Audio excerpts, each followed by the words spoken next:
As the breakaway is finally caught, the catch is made. Alexander Plushin of Katusha is doing the pace setting on the front end of our breakaway. 6 men reabsorbed, and now it'll be setting it up exactly for just this sprint. Roach, we're talking about him winning the 87 Tour on clips and pedals. I think he had, didn't he sustain his knee injury in a 6-day? Possibly. I think he was on the track at the time, the one that bugged the rest of his career after the early on in the season. He had a back injury as well from racing on the track, so it can be quite dangerous. But I think going back to the toe clips and straps, I think there was more knee problems and tendon problems around those when the toe clips and strap, because your feet didn't really have that extra little bit of movement that you get nowadays with clipless pedals. And clipless pedals are obviously nice and positive, but you have got that little bit of side-to-side movement, and I think that helps a lot. Were you an early adopter of clipless systems? I wasn't, no. Bit of a traditionalist. Yeah. First time I used clipless pedals was, I think, 99, when I got back on a bike again for the first time. Really? Yeah. Gosh.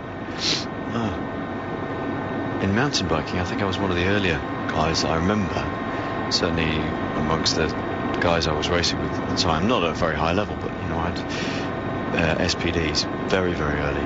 The shoes were like slippers. Literally, you talked about slippers earlier. These ones are like slippers as well. A lot of movement around the outside of the peloton now. It's that odd transition period. It looks like a shoal of fish, doesn't it? It does look with its mouth open. Yeah, exactly. Oh, one big fish. This transition period where the breakaway has been caught, and there's a lot of riders trying to move up to the front, or teams drifting around one side or the other to get closer to the front. Sky on the left-hand side. It's Dario Cioni pulling along, and with Michael Barry behind him for Apollonio. Gavazzi's Lamprey team are stringing out the peloton. They're right at the front on the left-hand side of your shot now in the pink and the blue. Rabobank squeezed right up against the centre of the traffic island there in the orange. 1, 2, 3, 4, 5. 1, 2, 3, 4, 5 riders. The sixth rider will be Theo Boss. Liquigas still just in the centre. This is a very interesting time. Just watch the way I think it's Daniel Oss at the front leads them through from the centre of that peloton to find some sort of gap to get towards the front. Chris Froome has made his way up towards the front, himself out of trouble. And Astana probably working for Simon Clark, actually, because he had a very good result yesterday.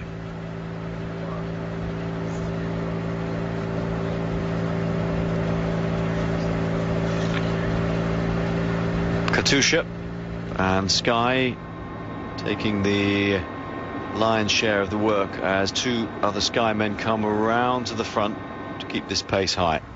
What are we doing? We're doing bouncy kilometres an hour, can't see. Bit of a retro style motorbike. That's it. You see, it's the BMW Cruiser, oddly being used here in Beijing. Presumably the roads are so nice that they don't need anything more rugged. Like Paris-Roubaix. Exactly, yes. Yes, exactly, yeah. Although some of the photographers still use K-Series BMWs. They're the same ones they've had for 15 years. They just replace the shock absorbers every year. Okay, Apollonia wants this one. So does Galimzionov. And see David Miller up towards the front now for Garmin Cervelo. Hausler will have made his way closer to the front. Look at the left-hand side of your shot with Liquigas finding themselves in clear space. Now they're looking over their shoulder to see where their men are. I think they're a danger team here because they've got 3 top-class sprinters here. Yeah, I certainly expect them to see them up here, but it's definitely Katusha and Sky doing most of the running at the moment. Final few kilometres then here of the Tour of Beijing Stage 4. There was a breakaway, got a maximum of 5 minutes gap with 2 danger men in it. Diego Machado of Radio Shack at 59 seconds overall, and Damiano Cunego at 1:24 overall. They brought that back down to 3 minutes to go, 3 minutes 50, and now the breakaway has been mopped up. These are the last 2 or 3 kilometres now. I think it was that 3 kilometre banner? 4K to go banner.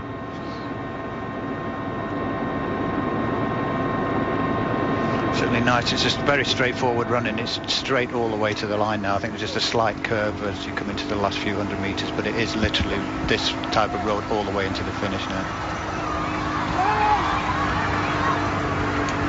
Plenty of room for everybody. Yes, but as you said the other day, Graham, sometimes that can be worse than having a smaller road.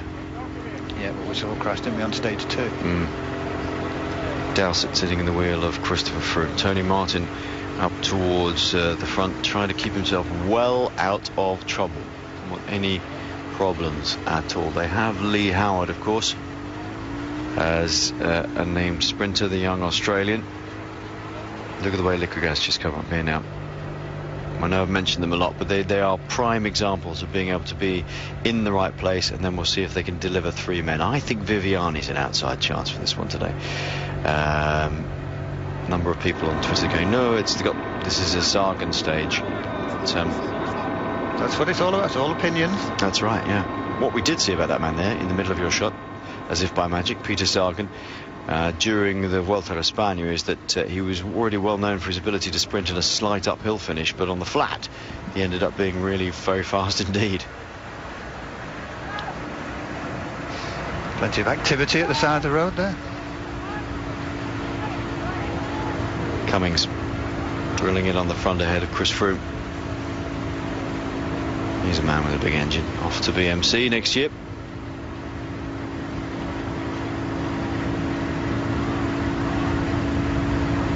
One of the few men at Sky to be using traditional round chain rings. The rest of them all on their oval rings, isometric rings. There's Apollonia. You can see him stuck in the middle of the group there. He's the tiny rider compared to the rest of the Sky ones. 2 kilometres of that banner, or was that yes, it is. Yeah, 2 kilometres to go.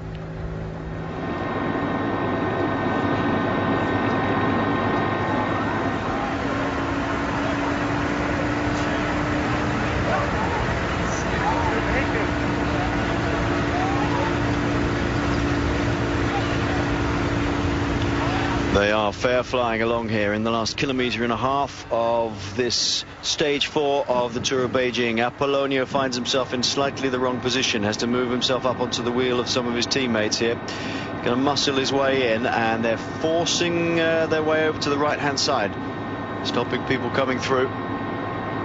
Froome moves out of the way as Saxo Bank, JJ Hado's team, gets on the front. A little bit of moving and shaking here. Still no movement by Carmen Cervelo. Sky want this one, don't they? They're trying to take control once again as they come into the final kilometre, Graham. 70 kilometres an hour as they move across to the right-hand side. Should we could just be quiet and let Anthony cross the commentary now? Could do, yeah. Go and have a cup of tea. Yeah, we can go and have a cup of tea now. Alex Dowsett has the hammer down in the front. Saxo Bank come towards the front. They've got JJ Hado behind. They've got Lucas Hado also. Now look on the right hand side where Liquigas moving through to the center of the shot. Daniel Oss, the very tall rider, starts to drill it at the front. On the left hand side of your shot, the top there is Hado. Kalimzinov is lurking by himself just behind Hado, possibly in the wrong place. He's not got himself out of trouble yet. Hausler comes on the far left hand side, Liquigas on the right hand side. Whoa. Slovakian rider Peter Velits is just there. Sorry, Viviani it is. Elia Viviani. Well, we said that Viviani looked like he was going to be an outside threat. And I think he was there with Peter Sagan, possibly leading Peter Sagan out, but Sagan got a little bit blocked in. And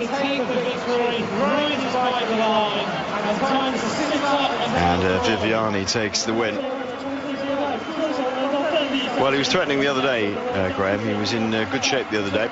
Yeah, well, the you best did of the say liquid earlier gas today the liquid gas are looking good today, bunched up, and with so many sprinters. But no, they took that one well, but it was a little bit hairy at parts. All riders all over the road there, and one or two riders having to squeeze through some gaps. But it's a good sprint. Yeah, very much so. Viviani has just looked good in the last couple of days.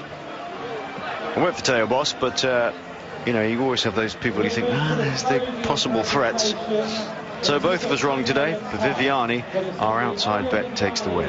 And here we are. Look at this. Look at the way. Look at the whole liquid gas team massed here. Saints. Look at the Movistar rider. I think is Saints coming through onto the wheel of Viviani, and he's not far off, Viviani goes around the outside of him. He's just gone a little bit too early, the Movistar man. Galimzinov a little bit outgunned today. Peter Sagan was coming at Viviani, and I'm not... Yeah, second, I think. Yeah. Second for liquid gas. What do you think the team order was there, then?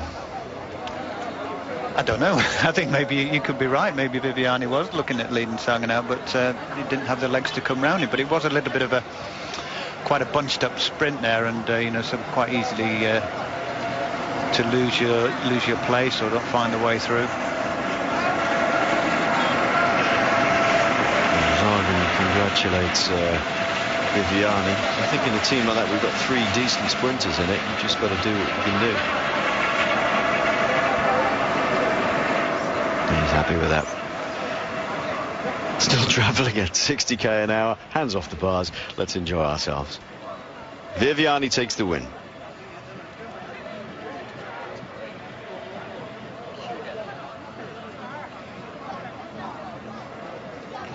Well, yep, he's been looking good for the last 2 or 3 days. And finished very well. Don't know where Gavazzi finished up today, but Lamprey did some early work. Sky denied a win despite trying to dominate the last 5 kilometres. Just sort of lost it at the end, I think, Graham. They weren't drilled enough in the last sort of 500-600 metres. Yeah, and also again on such a straight run in and good wide roads, it's sometimes difficult and you can get swamped. Viviani ahead of Sagan. It is 1-2. JJ Hado taking 3rd. That's a good result for him. Galimzinov 4th. Alexander Posev in 5th. Christoph Howard, Mori, Sainz. That was the Movistar rider, was Enrique Sainz. And Heinrich Hausler 10th today, despite having a win earlier this week.